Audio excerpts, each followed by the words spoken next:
코로나19 사태를 겪으면서 우리의 생명과 일상의 안전을 지키는데 의료 서비스가 얼마나 중요한지 모두가 실감하고 있으실 텐데요. 그런데 간호조무사와 임상병리사 등 대구의 중요 상급 종합병원에서 일하는 의료 인력 가운데 상당수가 비정규직이라는 조사 결과가 나왔습니다. 결국 의료질의 하락으로 이어지고 있다는 우려가 나옵니다. 보도에 손은민 기자입니다. 병원별로 정규직이라고 적힌 박스 위에 비정규직이라고 쓰인 붉은 막대가 얼기설기 쌓여 있습니다. 비정규직 막대기를 하나둘씩 빼서 이 병원, 저 병원으로 옮겨놓자 금세 막대탑이 와르르 무너지고 맙니다. 비정규직을 돌려막기 하며 병원을 유지하는 현실을 고발하는 퍼포먼스입니다. 민주노총 의료연대본부가 경북대병원과 동산의료원, 대구 가톨릭대병원 등 대구 상급 종합병원 3곳의 비정규직 고용 실태를 조사했습니다. 의사를 제외하고 환자와 직접 대면하는 의료 인력을 확인했더니 7명 중 1명이 비정규직이었습니다.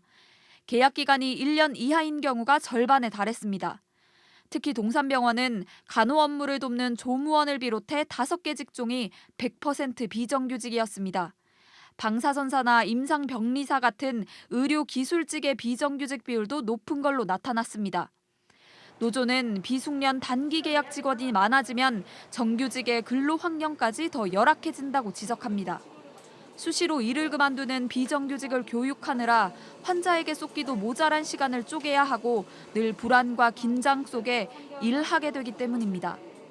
초단기 아르바이트생을 저희가 채용을 해서 환자 이송 업무를 맡기고 있어요. 근데 실제로 환자 이송 업무는 너무나 중요한 업무예요.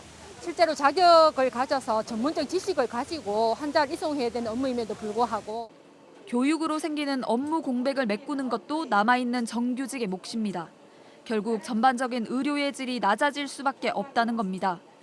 환자의 안전과 생명을 가장 가까이에서 돌보아야 하는 직종들이라고 저는 생각하는데 이 부분에 비정규직 사용이 늘어난다는 것은 결국 환자의 생명과 안정에 중대한 어떤 영향을 미칠 수밖에 없고 의료연대본부는 병원 내 상시 지속 업무는 비정규직으로 고용하지 말라고 요구했습니다.